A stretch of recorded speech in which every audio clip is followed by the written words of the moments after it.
Hello, everyone. Welcome to episode 41 of Buds and Blue Jays. I'm your host, Jesse Burrell, and I am joined, as always, by my co-host, Riley McConnell. And Riley, the Blue Jays, they did it. After 1,354 days, the Charlie Montoyo era is officially over for the Toronto Blue Jays. Can't believe it.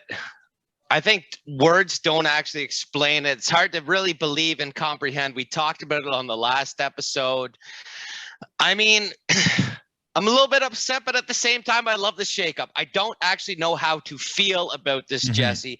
As a Jays fan, as a guy who really does, and I do, and you do, know the game of baseball, what Montoyo did to impact this lineup, to work with the repertoire and guys he had. He did a great job for the first few seasons, and at this point, maybe he had a little more to work with. He was on a shorter leash. I don't know. I don't disagree with the front office.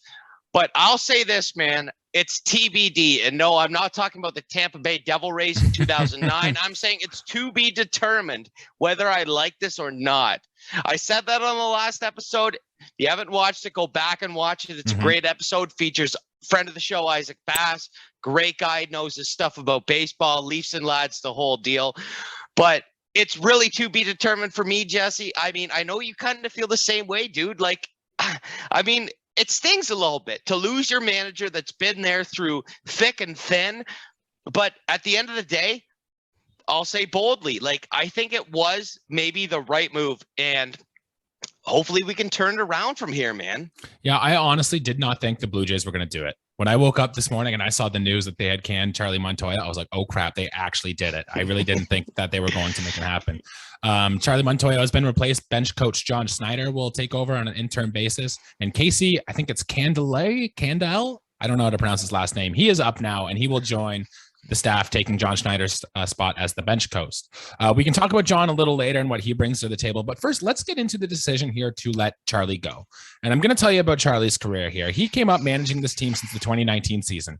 He went through a very tough 95 loss season with the club, and being a Blue Jays fan in 2019 was hard. There was a lot of lows on that season, but Charlie was there. Charlie was bringing the team together, trying to fight through it, and let's go. And then in 2020, it was a COVID shortened season. Charlie Montoyo actually brought this team up. He got manager of the year votes. The Blue Jays made a playoff appearance, although only 2 games against the Rays. I don't know if you really want to count that, but technically on paper, he was in the playoffs there. And then he brought this team through the 2021 season where they had home games in Dunedin, in Buffalo, and back in Toronto, and got 91 wins in the AL East out of that team.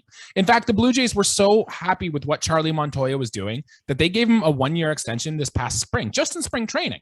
Riley, we were doing the show then when they gave Charlie Montoyo an extension with some club options as well. So in the last 3.5 months, the Blue Jays have done a complete 180 and flipped their minds on Charlie Montoyo. So a lot of bad stuff must have happened in that 3.5 months for that to happen. Well, it did. I mean, if you're not watching the show and you're listening now, get your friends to listen, get your friends to watch, review these, because we were big on Montoyo back then. And I think there was no reason not to be. I mean, he came up with this guy's, like, when I say he was through thick and thin, you said it, Jesse, 95 losses as a manager. That's tough in 162 games. You're just knocking on the door of 100 losses, which is a very tough pill to swallow. Charlie was there. He walked us through it. I mean, the COVID shortened season, not playing at home, you know, when we're going through playing games in Dunedin and Buffalo and then Toronto, like, that's tough. Like, yes, he did have a tough ladder to climb. I think he made the most of it, that part. But I think this year, the 2022 season was a lot different. I think walking in with the roster we had, I think Charlie had the option to make the lineup a little different, and we really didn't see a whole lot of improvement. There was really a lot of improvements to be made. I mean, when Montoyo came, we had one of the greatest power leadoff hitters of this decade, the last 2 decades, we'll say, in George Springer. We brought together one of, maybe one of baseball's most, predominant, bat-to-ball guys in Bo Bichette, and then the legacy of Vladimir Guerrero Jr. is just being started at this point in his career. I mean, there's a lot to do with this lineup, and Charlie really, he didn't do a lot with it. Yes, we had injuries early on with Danny Jansen. That was tough, the way he's been at the plate. And Hunt guys and like Ryu. that, yeah. I mean, that's tough, but I mean, He was obviously on a leash that wasn't long enough, and we sunk into too many losses in a row. As you saw, we went out west, and I think that was the straw that broke the camel's back. Really, was when we visited the Angels, is when we visited. Or sorry, the Oakland A's, and when we visited the Mariners. I think that was the straw that broke the camel's back, really. And it shows, man, in our record and now in this management move. Yeah, that's usually what it is. Ross Atkins has put together a very big team, and he talked about in the press conference today that he feels like he has put a good team on here and that they should be performing a lot better than they have. Here's the exact quote Ross Atkins made about deciding to let Montoyo go today. He says, quote, "A lot of pressure built up on this team over the West Coast swing, frustration at less than being the sum of the parts over small details that sometimes cost us games. This was the simplest solution." So I'm not exactly sure what he means or what it sounds like when there aren't any major flaws, but it was a lot of little things adding up to break the camel's back. And I'm sure you and I could dive deep and we could list some things that Charlie Montoyo has done or could have done better. But it seems like these little things have added up to create the big things. That was pretty much the main reason he got fired here today. Yeah, I think, you mentioned those things. I don't know if you want to dive too deep in them, but little things like we talked about on the show, letting Manoah go those extra couple innings, he had those next few innings. I know I gave you crap because I said, no, don't do that in a tight game, but those are shoulda, woulda, coulda beens. And maybe Ross and maybe Shapiro didn't like those moves too much. Like, why are you taking Manoah out of the game, whatever. Those are games we still won. I mean, the games that Charlie Montoyo won as a manager, that was the team. I think it comes down to the games that we lost.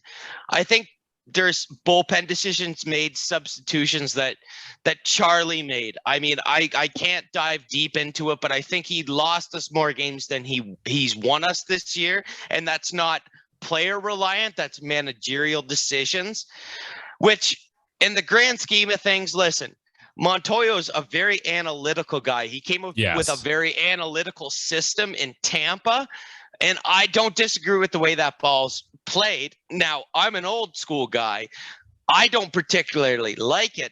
I don't think Montoyo is a dummy. I think he knows the game of baseball. But I think now that there's a shakeup, I think that we're going to see a little bit of different ball played right now.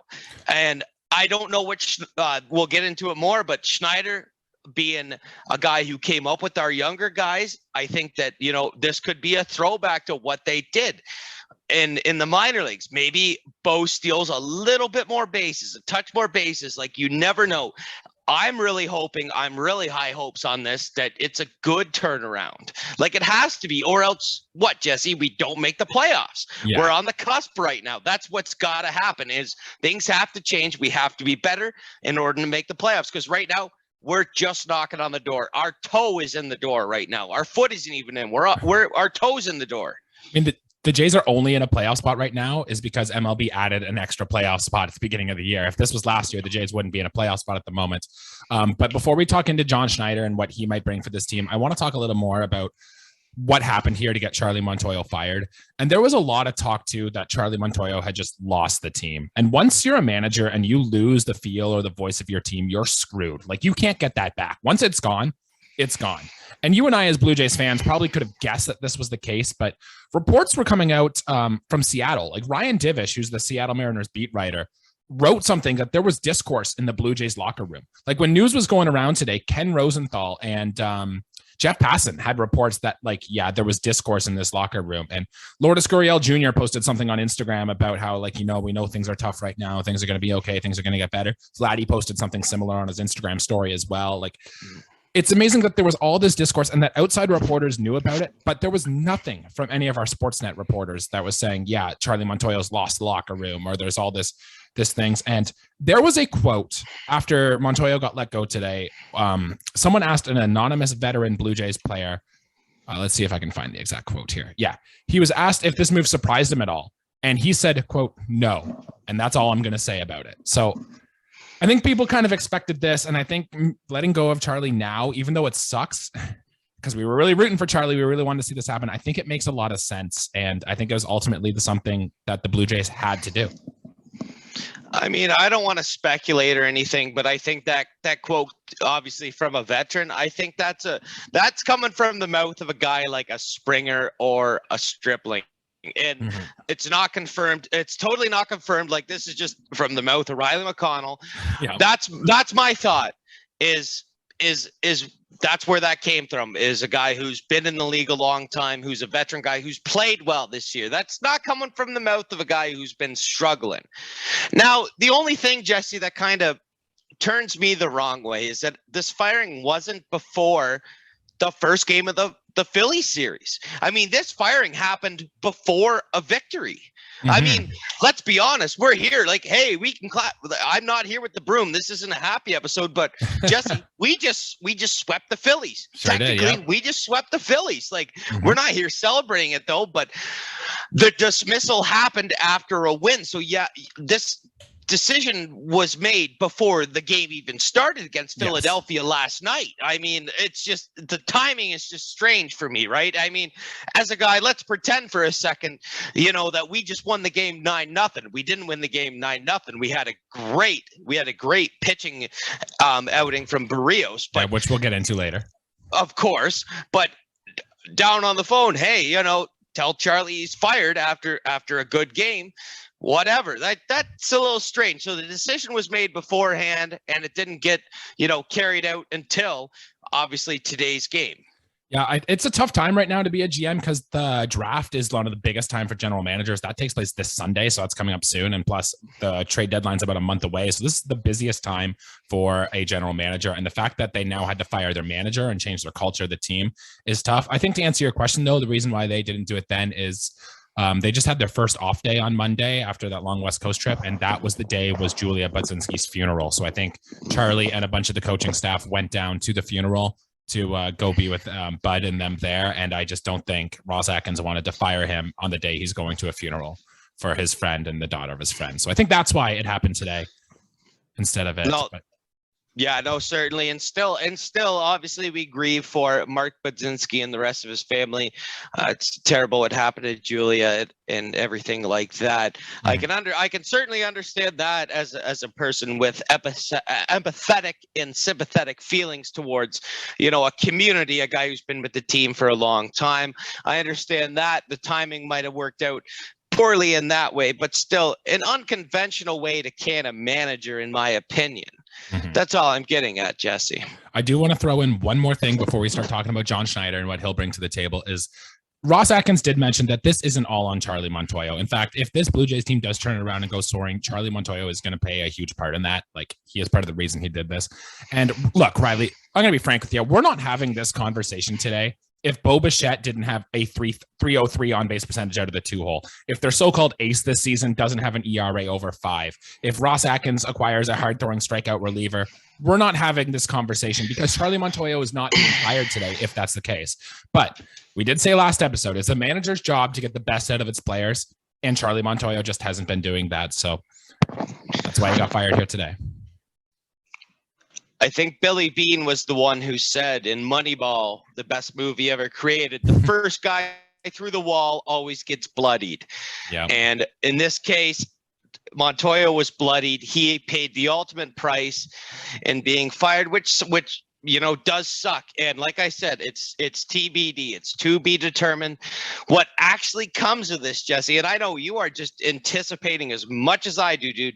I hope two weeks down the stretch, we can say that, yes, thank you, Charlie, for bringing us this far, but now we're talking about a 7-game win streak is what I would love to talk about 2 weeks from now.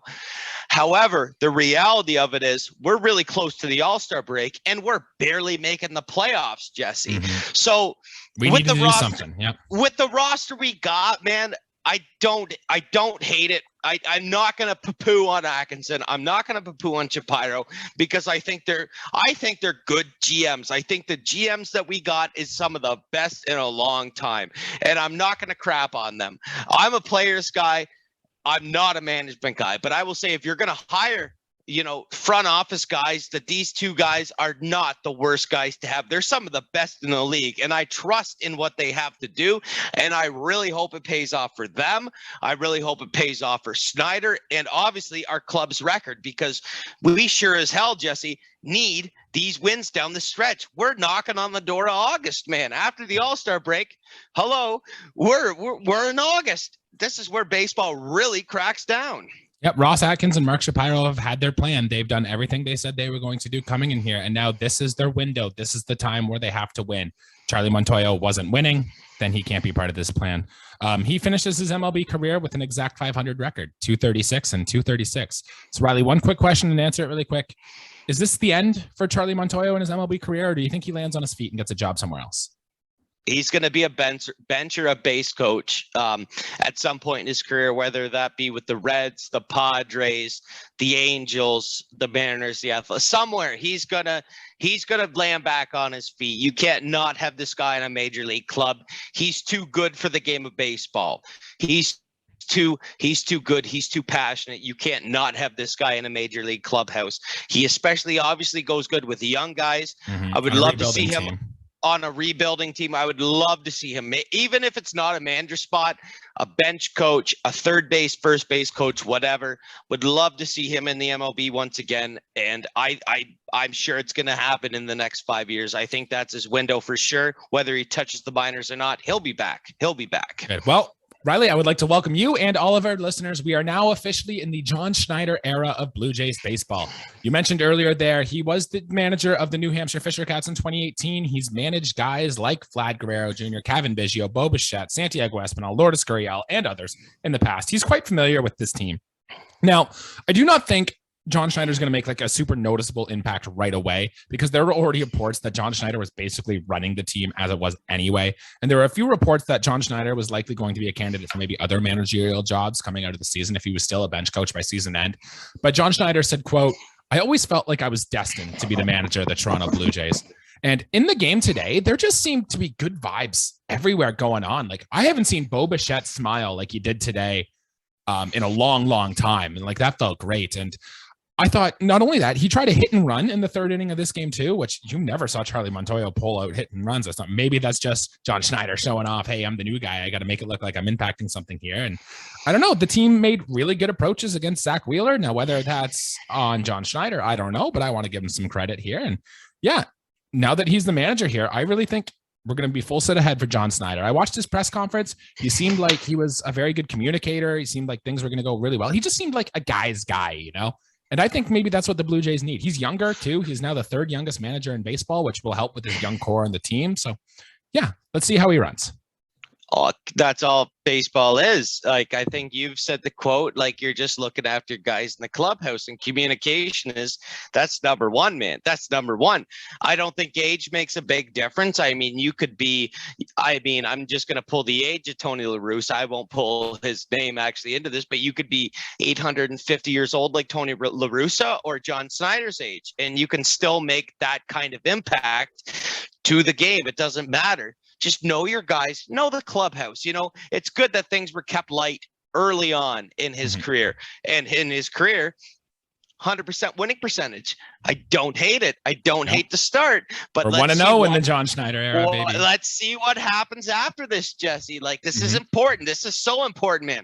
This is, I mean, we talked about the the trailer was last year. This is the movie. Well, now we've just about hit the climax is right around here. Like, this is the turning point of that movie, man. Let's see what happens from here on, man. Yeah, this is the plot twist, the thing you didn't see coming to throw out there, and usually set the things there. This kind of feels to me, now has something to do with the Raptors and not the Blue Jays, but you remember when Dwayne Casey was the big coach, and he was a really good coach, but the Raptors were like, you're still not doing it. You're still not good enough. So they fired him. And then Nick Nurse took over and led this team to a championship. Maybe that's what's going to happen here. Now, I know those parallels aren't the same, 50-50. Nick Nurse was different than John Schneider, but who knows? Maybe I'm just putting that vibe out there, and let's just see if that happens. I hope it does. Jesse, I'm going to be honest with you. I've never watched a full basketball game in my life. I'm baseball and hockey. I do not like basketball. I think when the Raptors won their championship, I know Dwayne Casey because I know that guy's going to be in the Basketball Hall of Fame one day. I don't know about Nick Nurse. I think he's a cool guy, but I also think that Schneider's a cool guy. Yeah. Like, hey, maybe he's not in the Hall of Fame, but if he can be a cool guy and get us into the playoffs, I'd like that quite a bit, man. Because honestly, if it was going on this trend with Montoyo, I don't know if we would have made the playoffs, man. We could have, but like, it would have been a big stretch, man. I really hope that things turn around from here. Like I said, it's TBD. It's going to have to turn around, man. Well, Riley, we're like, 15, 20 minutes into this episode, and the Blue Jays actually did play 2 games. We're supposed to do a series recap, so I guess we should probably recap the series that we saw, eh? Game 1 of this series, Jays returned home from their off day. They beat the Philadelphia Phillies 4-3.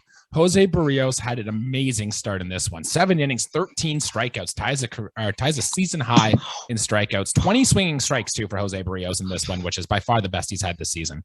Jimmy Garcia, Tim Meza, and Jordan Romano shut the door out of the pen, and the Jays snap their long losing streak. Almost an exhale that it was still possible. Game 2. Montoyo was let go early in the day. This was John Schneider's debut as a manager, and Ross Stripling took the team on his back, pitched 7 strong innings, only gave up 2 hits. We had a home run from Vladdy, which I don't know if that's an omen or an accident that Vladdy goes deep in his first game with the new manager. I don't know. Maybe that's the start of a tear. Teoscar Hernandez went deep twice, a little double dong for him. Jays only gave up 2 hits, and I'll tell you, the Blue Jays look great today. So as things stand right now, we are 47-42. We're 15 games back. The Yankees, we're in a 3-way tie for the second wild card with Boston and Seattle, and we're a game and a half back behind the Rays. So good little 2-game sweep over the Phillies for the Toronto Blue Jays.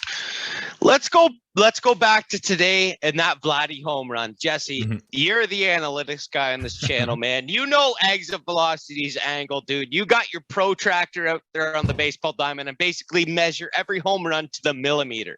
But I don't need a rule or anything to see that Vlad's home run today was not a Vlad home run. Yes, of course it was a home run, but it was not a line drive. It was a wall scraper. When was the last time you saw Vlad Jr. hit a wall scraper? I mean, everything's been a line drive, line out, ground out. No, he actually hit a Rogers Center-esque home run today. Like, I'd love to see that. Like, I could have sworn we got a new hitting coach, man. Vladimir Guerrero Jr.'s home run today was 100.2 miles per hour off the bat, and it had a launch angle of 27. So that's kind of in the sweet spot range for your barrel and whatnot. Had an expecting batting average of 700. So that ball is caught 3 out of 10 times. This time it was not. Balls like that usually are hits, and this one was. So good for you, Vladimir Guerrero. Off Zach Wheeler, too, who's a really tough pitcher to hit, right? Like, guy's going to be an all-star this year. He should be one already, but he's just one of those snubs. But yeah, good to see from the Toronto Blue Jays and from Vladdy Guerrero Jr. If this is what it takes for Vladdy to get on his tear, then so be it. Because we talked just last episode when Isaac was here about how kind of Vladdy has been disappointing this year. If this is what it takes to get him hot, look out, because the Blue Jays are going to keep going too. Yeah, if Vladdy's hitting and if Teoscar, another X factor of the team, had 2 home runs today. Teoscar's another guy. I saw Mr. Jesse Burrell on Twitter. Obviously, as the temperature warms up, so does Lourdes. And guys like Teoscar maybe even is warming up just as good. Like, maybe this is a trend, I hope. But let's go back, like you said, Zach Wheeler, one of the guys who, in my opinion, could potentially be a National League Cy Young winner. He was second last year. At some point in his career, Jesse, I think the guy's going to do it. And to match the series with Berrios and to have Stripling out pitch him is excellent. I mean, that's just good pitching for us, man. It's been too long since we've had back-to-back starts of 7 innings of, quality starts and like not even the strikeouts, man. Let's just go down to earn runs. Let's go to hit. Let's go to whip. Like, it's been too long, man. It feels like years. It's been like a week probably since we've had 2 quality starts, but it's a good start, man. I'm glad we got this against the Phillies. We needed it, dude. And yeah, your guy on the wall back there, you got, in the garbage, you got 15-day IL in the garbage. You brought back Vladdy. And he does what he does under a new manager. I don't know what that means, dude. But you know what? Maybe it's a good omen, man, because we sure as hell need one. I'm absolutely. I think the same thing. In game 1-2, Lourdes Gurriel had 4 hits. His average is over 305 now. With how bad Lourdes Gurriel was to start the year, imagine at this point he'd be over 300. That's quite a heater. Teoscar had 2 hits, 2 RBIs. Alejandro Kirk had a double hit. Alejandro Kirk went 2 for 4, and he's like the 7th person we're talking about on this list today. And Jose Berrios, just going back to his start, he went 6 innings. Now, there was some people bitching on the internet about how he should have gone 7. Whatever. He was 94 pitches. Do his thing. He was awesome. 6 hits, 3 earned runs, but 13 strikeouts. And I mentioned the 20 swinging strikes and no walks in this one too. Now, Riley, can you name so there were 2 other Blue Jays in Major League history who had at least 13 strikeouts in a game and 0 walks. Can you name who the other 2 were? I mean, off the bat, I'm just going to go defaultly. I'm going to go, if it's not Steve and Halladay, is it any of those guys? It is not any of those guys. So I'm going to go for a wild card. I'm going to say Brandon Morrow and Juan Guzman. You're 0 for 4. Who is it? Brandon Morrow did have some real nice starts there where he'd rack up the I know he numbers. did. I certainly did. But who is it? One of them was Roger Clemens, who, of course, would do something like that. He hated steroids and hated Toronto. Next. Yeah. And the other one happened just last year. Robbie Ray did it. Well, you wouldn't have known it this year when he's pitching with the Mariners. Glad to have you, Robbie, but new year. Yeah, so Jose Berrios joined some elite company with that there. So good to see from Jose Berrios. Anything to touch on else in this series that caught your eye, that caught your attention? It's good to have Danny Jansen back. Got another hit. Oh man, I mean, and I know you're gonna say this in news and notes, but we send a guy down to bring up who I think is a guy who's going to be an absolute spark plug for this team. I mean, I don't care about DH and catchers. It's got to be Kirk and Jansen in this freaking lineup. He hit 9th in the first game of the series, and he was out tonight. He didn't play in tonight's game, but Schneider, if you want any incentive of how to play this team the right way, you hit Kirk 4 spot and you bat Jansen 7th. They still have Collins on the bench too, so they can have that third. Catcher, right? That's fine. I mean, Kirk and Jansen. That's all I'm gonna say. We've been saying that for months now, that they should put 2 of the we catchers said in it the lineup. before the season even started. Jesse, what was my prediction? That Blue Jays catchers have more home runs than anybody. Watch Jansen. When he's in the lineup, he's gonna hit, man. And his defense, we know what his defense is, but we know that his hitting. I think if it weren't for injuries this year, this would have certainly been his best statistical year. OPS would have been through the roof had he not been hurt this year. He is technically leading the Blue Jays in OPS plus if you do the at-bat minimums, so Danny Jansen qualifies, which is good.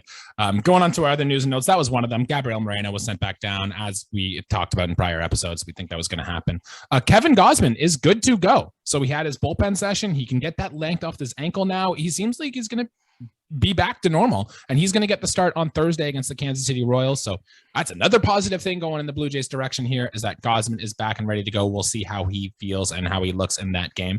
And the Kansas City Royals will be without 10 players in this upcoming series against the Toronto Blue Jays. Outfielder Andrew Benintendi, Whit Merrifield, catcher MJ Melendez, designated hitter Hunter Dozier, and starting pitchers Brad Keller, Brady Singer, center fielder Michael A. Taylor, outfielder Kyler Isbell, relief pitcher Dylan Coleman, and Cam Gallagher, the catcher. That's a lot of guys off Kansas City's roster. That's their main guys off their roster. And Kansas City wasn't really a good team to begin with. So that's going to be good for the Blue Jays coming up forward. I'd expect, I can get into the probable pitchers here, but I'd expect the Blue Jays have to do well in this series and get a roll started. Dude. Oh my God. What a new manager, new page, dude. Turn the page right now. Yes, we went 2-0 against the Phillies, but no, this is the new page. Let's turn it, new chapter. In Vlad Guerrero's movie, this is chapter whatever, and this is the new chapter, dude. This is the TSN turning point of this series. If we don't sweep, we're going 3 for 4 in this series, dude. We have to make this worthwhile, man. And it comes down to, I don't know. Lourdes still heating up. Vlad I think he at least has a dong and at least has 3 RBIs in this series. You would hope. And guys like Bo Bichette, Teoscar getting on base, having at least a 300 in on base in this series, like either hits or walks or whatever. I mean, home runs don't hurt, man, especially in the order. And I think, again, we're right at the cusp of the All-Star break. I'm going to say it for the second time of the episode. Kirk's going to do amazing things again. He always does. I felt like because of a 2-game series, we didn't talk about him a lot. Had this been a 3-game series against the Phillies, tomorrow he probably hits a 3-run shot and draws 2 walks or something like that, because it's Alejandro Kirk, and he's been an absolute god for us this year. Yep, but we should walk all over KC, man. We should walk all over KC. It's hard to predict a sweep, especially like this farther ahead in advance. But don't you just feel like, can't you picture coming on this episode next week and thinking like, yeah, the vibes are going to be good. Like, we're almost expecting a series sweep. And I don't blame you, Riley. Like, 4-game sweeps are tough to do anytime, no matter who you're playing, but it really does feel like the Blue Jays are going to do it here. Like game 1, we have Kevin Gausman against Carlos Hernandez. On paper, Blue Jays should win that game. Game 2, Alek Manoah against a much older and declining Zach Greinke. Blue Jays should win that game too. Maximo Castillo, who I know I really like, and I know we've talked about in the past, is going up against Foster Griffin. I don't even know who he is. Blue Jays should win that game too. And Jose Berrios is starting game 4 against Daniel Lynch. And that one might be a toss-up if we get good Berrios or bad Berrios, but I think we're going to get good Jose Berrios. He's carved up the Royals in the past, and I'm sure he's probably going to do it again. So yeah, I think I'm kind of with you. I feel like a 4-game sweep might be on hand for the Toronto Blue Jays here. Well, if fantasy tells me anything, because Kansas City guys are always in the top of being picked up because no one takes them in the draft. I know I've had Lynch, and he almost gets me neutral points. Foster Griffin, I don't know nothing about him, but I can tell you one thing. I don't think Zach Greinke's going to strike too many of us out with his declining velocity, and I think that's important. I think that Zach Greinke might have one of his worst starts of his career against us. I think we're gonna give him hell. I mean, if this was 25-year-old Zach Greinke, I think no chance. There's no way Reed Johnson's going to get 3 hits off him. But you asked me, Bo Bichette get 3 hits off because Greinke. I said, yeah, let her fly. 2 doubles, maybe 1 home run. Like this is a series that we could tally the runs on, dude. They're missing Andrew Benintendi. They're missing good bullpen arms. They're missing their whole team. They're missing key players, dude. I mean, thank God. I mean, team double vax here, but like, it's sad for players not to do that. I think it's a cheat code for us. Let's use that cheat code to our advantage, boys. Like, this is the series. We got to jump all over this, dude. Absolutely. And I can't wait to be back and talk about it when it happens. Riley, that's going to do it for our episode here today. Thank you, everyone, for tuning in. I know we've got a lot of buzz about Charlie Montoyo, and we're excited to see what John Schneider can bring here. Leave a comment down below if you think this was a good move. If you're surprised the Blue Jays have done it, or whatever it is you have on your mind, please leave a comment down below. We'll interact with you there. Please make sure you like and subscribe, give us a follow, tell all your buddies, and I'd like to officially welcome everybody to the John Schneider era of Toronto Blue Jays baseball. I'm excited. And Riley, anything else to add before we get out of here today? Just what I said, man. You got it. The John Schneider era. I think Schneider's going to do just fine, Jesse. But again, we'll put this video up, and I hope the viewers watch the game. I hope people who don't watch the games, because I think this is going to be a big series. I really do think this is going to be a turning point. I think it's really important.